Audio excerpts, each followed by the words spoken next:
There are many different types of testing available for learning-related issues. Where and why you seek testing for your child will determine who evaluates your child, which tests are administered, how results are interpreted and communicated to you, what findings and recommendations follow, and the total amount of time and costs involved in the process. In this episode, I'm going to discuss a few different types of private learning evaluations, as well as some other factors that you may want to keep in mind when choosing the most appropriate option for your child. This is the Individual Matters podcast. I'm Andrew Caton. The following information is intended to provide parents with an overview of some of the types of learning evaluations. When parents initially reach out with concerns about their child's learning, the process and options can feel overwhelming, especially if you're at the beginning of this journey. It may be difficult to wrap your head around what's available, what's needed, which providers can help, how testing works, and even the names and terminology used. Please keep in mind that this is a huge topic, so in the interest of time, I just want to provide an overview to help you sort some of this out. I'm planning a follow-up episode with Dr. Caton, clinical psychologist, she's my wife and co-owner of Individual Matters, to dive into the details and other nuances of learning evaluations. So stay tuned for that. All right, grab a pencil and paper. You may want to take notes and re-listen to this episode, and as always, you can find more information on our website, individualmatters.org. Okay, why are you seeking an evaluation? Answering this question is the first and arguably the most important step in the evaluation process. What are your desired outcomes for testing? And do you know? Are you hoping to understand your child's gifts? Would you like to help your child understand his or her temperament? Are you concerned about their academic performance, how they're doing in school, their grades? Do you think your child may have a learning or attention disorder? Are you feeling uneasy about your child's emotional, social, or behavioral functioning? How they make friends and relate to others, whether at school or at home or in extracurricular activities? Do they have a tendency for anger or irritability or emotional dysregulation? Are there indications of anxiety or depression, processing differences, language or fine motor weakness, or maybe signs and symptoms of autism spectrum disorder, etc.? These are just a few questions. Has your school or pediatrician recommended testing? Has your child already been tested, and are there any diagnoses? Did the school test your child, and are they currently on an IEP or 504 plan? Did you receive testing, maybe privately, but you're unclear about the findings? Or were told by the school that these findings do not demonstrate the criteria for eligibility for school services? So as you might guess, there are all sorts of reasons that parents consider having their children tested. But by asking questions such as the ones I just mentioned and outlining your goals and doing research up front, you're going to have a clearer idea about what type and scope of evaluation is most appropriate for your child. And this potentially can save you a lot of time, money, and headache, as well as heartache.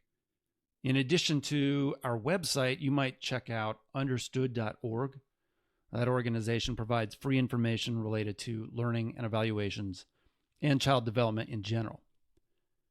So, as I've already said, this is a complex and nuanced subject with lots of information that seems to be rarely aggregated into one reliable source. We've been doing this for years, and I still often wonder and scratch my head over the struggles that a parent starting out on this journey is going through in order to get good information and make good decisions. It's a lot to digest. So do your research, meet with providers, talk with other parents, ask lots of questions, make sure that you feel good, or at least are as clear as can be about why you need an evaluation, what you're after, and what type of eval would be most appropriate for supporting that. Okay, who should conduct a learning evaluation? This is not a simple answer or a simple question to answer. There are many types of professionals that administer learning assessments, and I use air quotes around that because there are many different types of learning assessments, but they often have very different qualifications. Some may be psychologists, others are educators or school psychologists or educational consultants. And to complicate the matter, professional credentials and licensure vary by state. And for that matter, so do the ways that schools classify and address learning issues.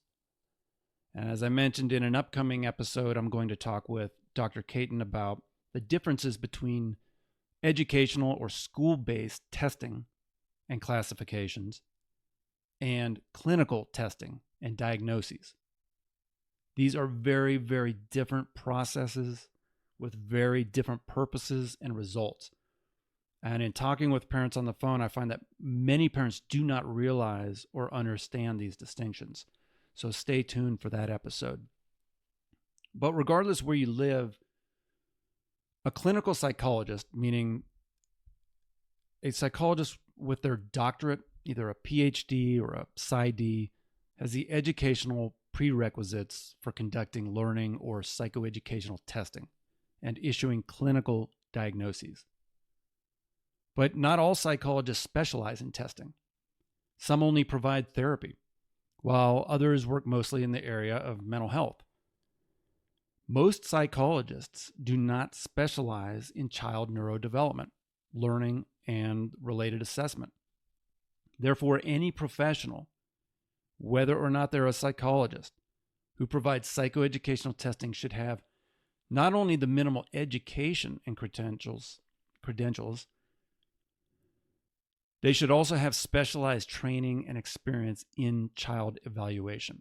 And so many people don't realize that even within the cadre of doctoral level psychologists, evaluation, let alone educational evaluation, is a very narrow specialty. It's a niche. Many psychologists may have taken only one class in graduate school in assessment, and throughout their entire career may never administer a learning evaluation. So just because someone is a psychologist does not mean they are an expert in testing or specifically child neurodevelopment and learning. Also, schools and colleges will typically only accept diagnoses and recommendations from a clinical psychologist. These institutions will look for the administration of gold standard instruments, standardized tests produced, maintained, and projected by reputable companies and backed by years of scientific research. For example, the gold standard of cognitive functioning, or IQ assessment, is the Wechsler scales, either the WISC, which is the Wechsler Intelligence Scale for Children, or the WIPSI, which is the Wechsler Preschool and Primary Scale of Intelligence, or the WAIS, the Adult Intelligence Scale for Adults. K through 12 schools sometimes use these measures, but more often they use screeners or classroom performance-based measures that only provide estimates of cognitive ability. So just to recap, an evaluator's credentials as well as the actual test battery matter. K through 12 schools, colleges, and entrance exam companies typically have specific requirements for what they will accept. And as I mentioned, not all providers have the same education or expertise with evaluation, nor can most of them diagnose. All right, next, what type of learning evaluation will you need?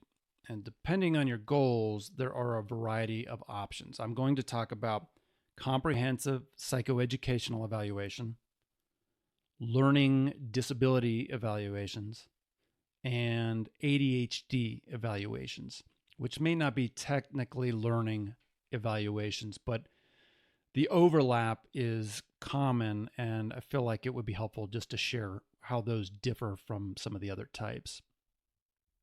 All right, first, comprehensive psychoeducational evaluation. What is that? This is a wide-ranging but also in-depth approach to understanding your child as a whole person. That's why they're comprehensive. They assess neurological processes and cognitive functioning, so IQ, attention, memory, processing speed, executive function, etc., as well as academic achievement, so skills in math, reading, and writing. Furthermore, because this evaluation is comprehensive, it can look at visual motor integration, sensory processing, social and emotional functioning, visual and auditory processing, behavior, temperament and personality, gifts and strengths, learning styles, overexcitabilities or OEs, interests, life experience, and they can offer diagnoses for developmental disorders. So that's a lot. A skilled evaluator will be adept not only at administering the actual tests, but also at analyzing and integrating the results, which include both quantitative and qualitative data, such as test observations. Essentially, this process should produce a cohesive operating manual that explains your child's overall functioning. Since it evaluates multiple facets of your child and not just learning, this process also helps with differential diagnosis, which is teasing out the behavioral symptoms of one particular issue from another. These evals generate specific recommendations and they can guide the referral process. So ultimately, comprehensive psychoeducational testing should end the guessing game and provide conclusive answers about why and how your child thinks and acts as they do. If done correctly, these whole child evaluations are not focused only on problems or what is wrong with your child. Again, I use that phrase in air quotes, but instead emphasize strengths, learning styles, ways of being, as well as identifying areas of challenge that can be understood and explained to the child and those who work with the child and mitigated across the child's schooling and beyond. These comprehensive evals also eliminate the need for separate follow-up assessments of learning, attention, autism spectrum disorder, etc., because they include all of these under the umbrella of one evaluation. As I said, it's a very cohesive process, and each measure builds upon the other. Comprehensive psychoeducational evaluation is our specialty out of Individual Matters, and you can find lots of other information, including how the process works and the costs, on our website. Now let's talk about learning disabilities testing. This type of evaluation is narrower in scope than comprehensive evaluation, and it's appropriate for the purpose of assessing and diagnosing a suspected learning disorder. A clinical psychologist with training in education and evaluation can administer measures of IQ and academic achievement. Again, that's reading, writing, and math, as well as other questionnaires to understand how a child's academic skills compare to those of other children at their grade level, as well as to their own intellectual abilities. And this is where things get complicated. If the child's academic skills are commensurate with their grade level, they will not likely be identified by the school as having a learning disability. On the other hand, if their academic skills are significantly weaker than expected given their measured IQ, and they have a history of intervention and challenge in this area, a clinical psychologist may diagnose them with a learning disorder, even if their skills are at grade level. So twice exceptional or 2E kids often fall into the category of these students with academic skills that are normal for their current grade placement. So they're similar to their grade level peers, but their skills are much weaker than their intellectual abilities due to a learning disorder. And this difference can affect performance, behavior, self-esteem, and if it's not diagnosed, students may begin to wonder why they're struggling and perhaps assign or adopt incorrect or harmful assumptions. It's important that they differentiate their learning challenges or learning disorders from poor ability or some personal flaw. Again, look for more about this in a follow-up podcast episode with Dr. Caden, where she'll dive into in more detail the differences between educational testing and classifications and clinical testing and disorders, and that discrepancy model between cognitive ability and academic skills and how that matters in different settings. But a key takeaway here is that a learning disorder in reading, writing, or math, which are often known as dyslexia, dysgraphia, or dyscalculia, should never be identified from an academic screener alone. A well-done learning evaluation really should include a measure of both IQ and academic skills. And a clinical psychologist can administer these measures and issue a clinical diagnosis. While other providers may offer assessments or screeners that identify the likelihood of a learning disorder, such as dyslexia, or identify levels of learning in each subject, which may yield detailed and useful information, these do not result in diagnoses. And as a result, schools and testing boards may not accept the findings. Okay, last, let's talk about ADHD evaluation. Attention deficit hyperactivity disorder, or ADHD, is a neurodevelopmental disorder characterized by significant problems with inattention, hyperactivity, impulsivity, and inconsistency that interfere with functioning and development. Individuals with ADHD typically struggle to regulate their focus and self-control and emotions, as well as to shift from one activity, situation, or strategy to the next. In terms of cognitive processes, skills, and behaviors, ADHD overlaps closely with executive functioning disorder. However, while ADHD is a clinical diagnosis, executive functioning disorder is not. So who can diagnose ADHD? Ideally, ADHD evaluation and diagnosis is conducted by a psychologist or neuropsychologist who specializes in ADHD and related disorders.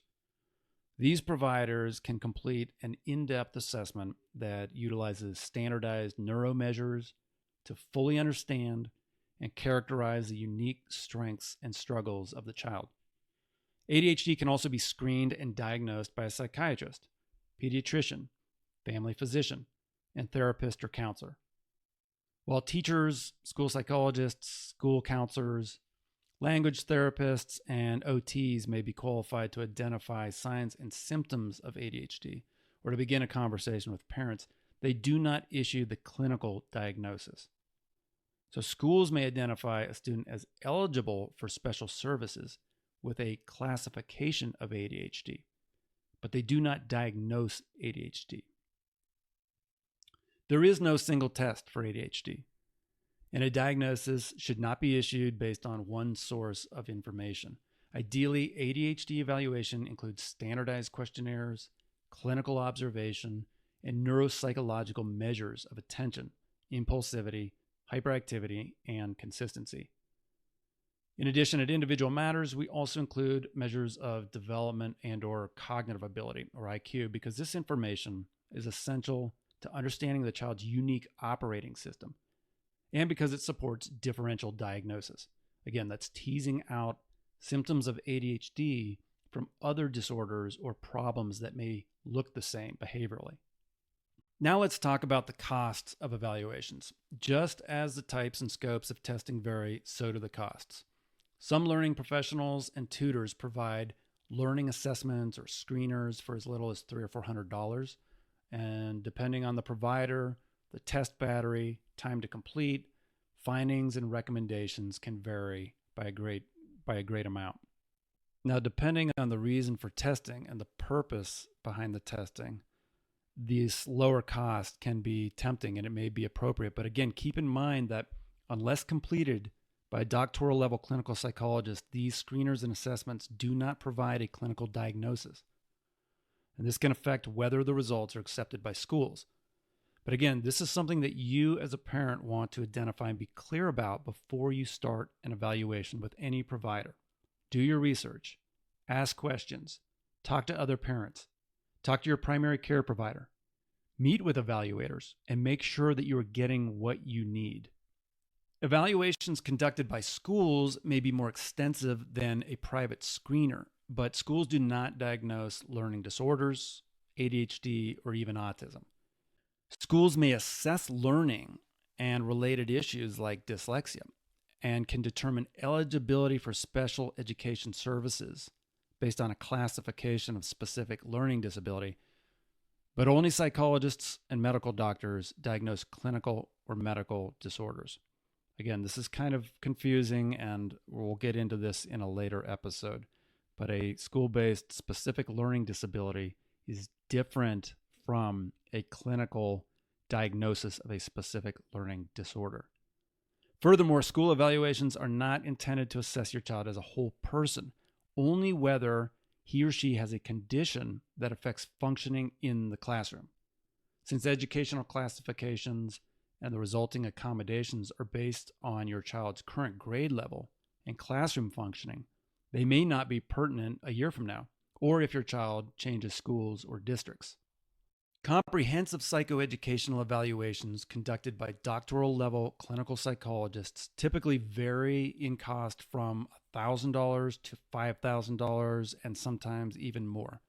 The entire process can involve 5 to 10 hours of face-to-face testing, as many as 20 hours of scoring and analysis, and an extensive and detailed written report, sometimes 15 to 25 pages, as well as a feedback session with parents to go over the results. Another question that often comes up is whether to use insurance or self-pay for evaluations. Way back in 2016, we penned a blog post called Insurance or Private Pay that outlines the pros and cons of each method. And I suggest you check that out on our website. In our experience, insurance companies typically do not cover learning evaluations because they are not deemed medically necessary. But again, everyone's situation is unique, and there are lots of factors to consider here. As a parent, you justifiably want to ensure that whoever evaluates your child can deliver outcomes that support your specific goals for testing.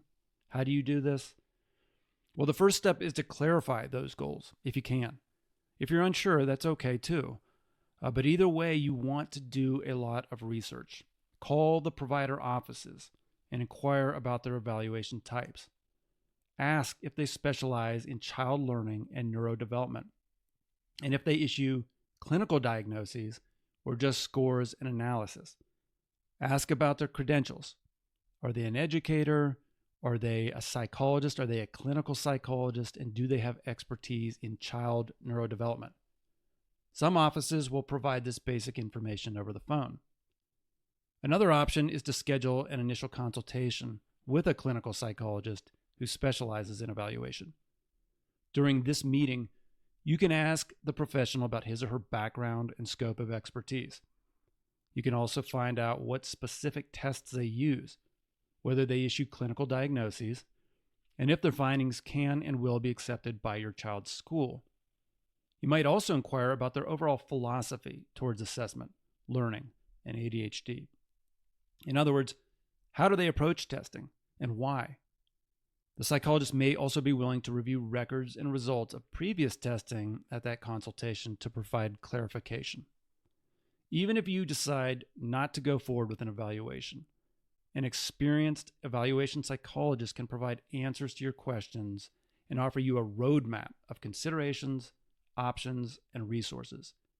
They may refer you to other providers, such as speech-language pathologists or occupational therapists, if these assessments are more urgent.